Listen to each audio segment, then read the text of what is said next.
मेनू दिखाओ उपन्यास ऑनलाइन पूरा पढ़ें उपन्यास बिन उपन्यास नायिका के हरम वाली खलनायिका अध्याय 13 महान योद्धा कोको। नायिका के हरम वाली खलनायिका। महान योद्धा कोको। पब फ्यूचर द्वारा विज्ञापन। डिक्सी की माँ उस समय आश्चर्यचकित रह गई जब हवेली में प्रवेश करते ही उसकी अति उत्साही बेटी ने उसे अपने आगोश में ले लिया। अरे देखो, अगर यह मेरी खूबसूरत माँ नहीं है। एमिली, कोको, देखो, ब्राउन के नाम से लगभग सभी मिठाइयों और चॉकलेट के पीछे यही प्रतिभा है। बिजनेस सूट पहनी महिला का दिमाग लगभग भुन गया था जब वह अपनी सामान्य रूप से असुंदर बेटी की अचानक तारीफों की बौछार को समझने की कोशिश कर रही थी। वह केवल यही सोच सकती थी कि उसकी बेटी ने उसे खुश करने के लिए कितने अपराध किए होंगे। योजक चिन्ह योजक चिन्ह योजक चिन्ह योजक चिन्ह योजक चिन्ह योजक चिन्ह योजक चिन्ह योजक चिन्ह योजक चिन्ह योजक चिन्ह।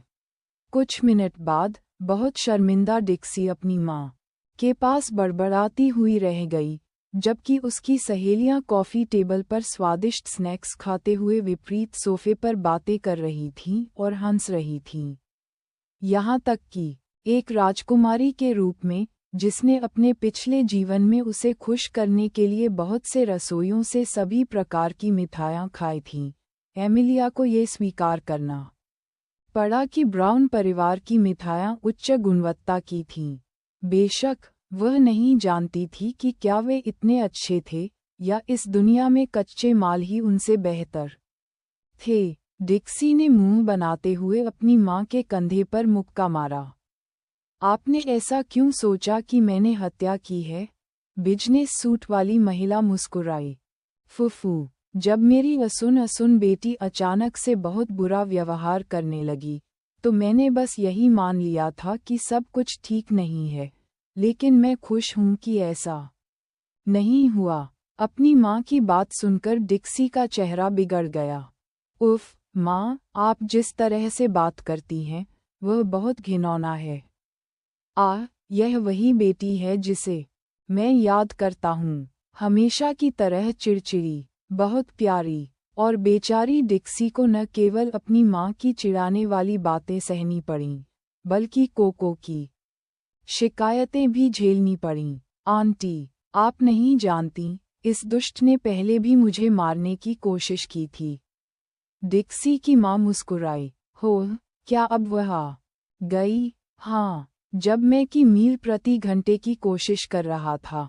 डिक्सी जल्दी से कॉफ़ी टेबल पर पहुंची और कोको का मुंह जोर से बंद कर दिया, साथ ही अपने चेहरे पर मुस्कान बनाए रखने की कोशिश की। वैसे माँ, तुम्हें याद है कि मैंने कल तुमसे डोजो पर ले जाने के बारे में बात की थी?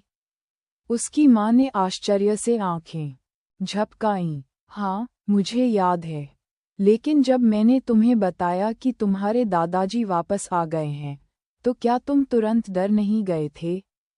पब फ्यूचर द्वारा विज्ञापन। ये सोचते हुए कि यह जीवन और मृत्यु का मामला है, डिक्सी ने अपने दांत पीस लिए। मैं डरी नहीं, मैं जाना चाहती हूँ। फुफू, देर आए दुरुस्त आए, मैं खुद तुम्हें वहाँ ले चलूँगा। क्या तुम लड़कियाँ भी आकर देखना चाहती हो? योजक चिन्ह योजक चिन्ह योजक चिन्ह योजक चिन्ह योजक चिन्ह योजक चिन्ह योजक चिन्ह योजक चिन्ह योजक चिन्ह योजक चिन्ह। और इसलिए स्कूल से उन्हें वापस लाने वाले ड्राइवर को हाथ हिलाकर विदा करते हुए डिक्सी की माँ उन्हें शहर से दूर नहीं एक निजी संपत्ति में ले गई। युवा माँ कोको और एमिलिया दोनों की पारिवारिक पृष्ठभूमि से काफ़ी परिचित लग रही थी और उसने बिना किसी प्रयास के ही उनकी तारीफ कर दी। एमिलिया को मानना पड़ा कि वह थोड़ी प्रभावित हुई थी। शायद उसने इतने कम समय में ही अपनी बेटी के दोस्तों के बारे में पता कर लिया था, या शायद वह बस कुछ ज़्यादा ही सोच रही थी। यहाँ हम हैं। लकड़ी का ये डोजो एमिलिया द्वारा अपने पिछले जीवन में देखे गए कुछ प्रशिक्षण प्रतिष्ठानों की तुलना में काफ़ी विनम्र और विचित्र लग रहा था, लेकिन अंदर उनका स्वागत करने वाले बूढ़े व्यक्ति से एक मास्टर जैसी आभा निकल रही थी। यदि केवल दिखावट से देखा जाए तो वह एक हानिरहित बुजुर्ग व्यक्ति लग रहा था। 3 हाई स्कूल की लड़कियों के कंधों तक भी मुश्किल से पहुंचने वाला और बिना किसी मजबूत मांसपेशियों वाला, उसके झुर्रियों वाले चेहरे और लंबी सफ़ेद दाढ़ी के साथ लोगों को सचमुच संदेह होता था कि क्या वह किसी बच्चे से भी लड़ सकता है। डिक्सी की माँ बूढ़े व्यक्ति से अभिवादन करने के तुरंत बाद चली गईं और तीनों लड़कियां चुपचाप उसे देखती रह गईं। जी दादाजी, मैं सीखना चाहता था कि अपनी रक्षा कैसे करनी है। क्या आप मुझे सिखा सकते हैं? योजक चिन्ह योजक चिन्ह योजक चिन्ह योजक चिन्ह योजक चिन्ह योजक चिन्ह योजक चिन्ह योजक चिन्ह योजक चिन्ह योजक चिन्ह। अंत में बूढ़े व्यक्ति ने अपनी पोती से एक शब्द भी नहीं कहा तथा केवल अपने शिष्य को उसे सिखाने का संकेत दिया। और एमिलिया को एहसास हुआ कि डिक्सी क्यों डर गई थी जब उसे पता चला कि उसके दादाजी डोजो में वापस आ गए हैं। ऐसा इसलिए था क्योंकि एक बार जब कोई व्यक्ति डोजो के अंदर आ जाता था तो उसे बूढ़े व्यक्ति की इच्छा का पालन करना पड़ता था। बूढ़े आदमी और 3 हाई स्कूल के छात्रों के अलावा वहाँ केवल एक 6 साल का लड़का था जिसे वह बच्चा कहता था और एक मजबूत दिखने वाली लड़की थी जिसे वह शिष्या कहता था। कोको ने चाहे जितना भी रोना रोया हो कि वह लड़ना नहीं सीखना चाहती, बच्चा उस पर मुक्का मारने और लात मारने लगा, जिससे उसे खुद का बचाव करने के लिए मजबूर होना पड़ा। इसके विपरीत कम से कम डिक्सी को अपनी किस्मत का पता था जब वह यहाँ आई थी और सीखने के लिए शिष्य के साथ स्वेच्छा से चली गई। डिक्सी की जांघों की तुलना में लगभग 2 फीट लंबी होने और उसकी बाइसेप्स मोटी होने के बावजूद शिष्या छोटे बालों वाली लड़की के साथ काफी कोमल थी। भले ही डिक्सी की चीखें कुछ और ही लग रही हों, लेकिन अभी तक टूटी हड्डियों या अव्यवस्थित जोड़ों की कोई आवाज नहीं आई। और जब एमिलिया ने बड़ी मुश्किल से बूढ़े आदमी के बिजली की गति से चलने वाले वार और लातें बचाईं, तो उसे एहसास हुआ। पब फ्यूचर द्वारा विज्ञापन, कोई आश्चर्य नहीं कि यह जगह इतनी खाली है।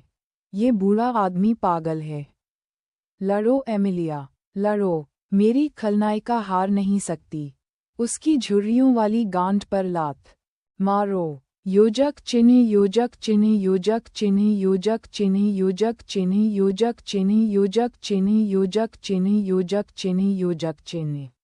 लगभग 2 घंटे तक एक भी हिट न लगा पाने के बाद एमिलिया पसीने से लथपथ होकर मैट पर गिर पड़ी। उसकी एकमात्र सांत्वना ये थी कि बूढ़े आदमी ने भी एक भी हिट नहीं लगाया था। बुरा नहीं, बुरा नहीं। जब तुम आए थे तो मुझे लगा था कि तुम लड़ सकते हो। शरीर बहुत कमज़ोर है, लेकिन तुम्हारी प्रतिभा बहुत अच्छी है। एमिलिया को थोड़ा आश्चर्य हुआ कि वह एक नज़र में ही ऐसी बात पहचान सकता है। उसके पिछले जीवन में ऐसे शूरवीरों की संख्या जो शायद उसे लड़ाई में हरा सकते थे, एक हाथ की उंगलियों पर गिनी जा सकती थी। और उसके पहले जीवन में ये संख्या और भी कम होगी, क्योंकि उसके शरीर को जन्म से ही लड़ने के एकमात्र उद्देश्य के साथ प्रशिक्षित किया गया था। लेकिन सच्चाई ये है कि इस शरीर को लड़ने के लिए बिल्कुल भी प्रशिक्षित नहीं किया गया था। इसे शून्य सूत्र का उपयोग करके बनाया गया था, और यह सिर्फ एक नवजात शिशु था, भले ही इसकी मूल छवि उसके दूसरे जीवन में एमिलिया पर आधारित थी। भले ही वह 10 फीट लंबे शक्तिशाली राक्षस का रूप धारण कर ले, उसकी वास्तविक ताकत वही रहेगी, भले ही उसके पंजे तीखे होने से उसकी मारक क्षमता बढ़ जाएगी। अतः ये तथ्य कि बूढ़ा आदमी यह महसूस कर सकता था कि उसमें लड़ने की प्रतिभा है, इसका अर्थ ये था कि उसने यह बात या तो अंतर्ज्ञान पर आधारित की थी या फिर उसके व्यवहार के तरीके पर। किसी भी तरह एमिलिया को खुशी महसूस हुई। यह उससे बिल्कुल अलग एहसास था जब कोई उसकी खूबसूरती की तारीफ करता था। ओह, धन्यवाद। बूढ़े आदमी ने उसके गालों को लाल होते हुए देखा तो वह हंस पड़ा। वह सोच रहा था, अरे, इस बूढ़े आदमी में अभी भी कुछ खेल बाकी है। कोई आश्चर्य नहीं कि दादी उसे इतना प्यार करती थी। उसका बेटा उसे आत्ममुग्ध बूढ़ा कहकर मूर्खता कर रहा है। दुर्भाग्य से दादी का निधन हो गया और उसे अकेले ही बोरिंग डोजों में वापस जाना पड़ा। अब वह केवल अपनी विरासत को आगे बढ़ाने के लिए एक अच्छे शिष्य को प्रशिक्षित करने की उम्मीद कर सकता था। उसने गुलाबी बालों वाली लड़की को सिर हिलाकर इशारा किया, ये सोचकर कि यह लड़की भी दूसरों के साथ प्रशिक्षण के लायक है। आखिरकार, अच्छा रवैया और अच्छी प्रतिभा शायद ही कभी एक साथ मिलती है। हो, अजनबी मत बनो। मुझे लगता है कि मेरी पोती आखिरकार किसी तरह तुम्हारी वजह से यहाँ आई है, इसलिए मैं आभारी हूँ। वह अपनी पोती को प्यार से देख रहा था, क्योंकि वह एक मजबूत दिखने वाली लड़की से अपनी गांठ को दाएं बाएं पटक रही थी। अरे, कितना प्यारा है। पागल। शुक्र है कि बूढ़ा आदमी उसके विचार नहीं पढ़ सका। पब फ्यूचर द्वारा विज्ञापन। मैंने हमेशा सोचा था कि जिस शैली को हमने कई पीढ़ियों तक निखारा है, उसे प्राप्त किए बिना मेरा वंश वास्तव में समाप्त हो जाएगा। मेरे मूर्ख बेटे की प्रतिभा व्यवसाय के अलावा किसी भी क्षेत्र में बहुत खराब है, और यहाँ तक कि मेरी प्यारी पोती ने भी मेरे पास आने से इनकार कर दिया, चाहे मैंने कितनी भी बार कहा हो। मैंने उससे ये भी वादा किया था कि यदि वह मेरे साथ प्रशिक्षण लेगी तो मैं उसे 2 आदमियों के बराबर लंबा बना सकता हूँ।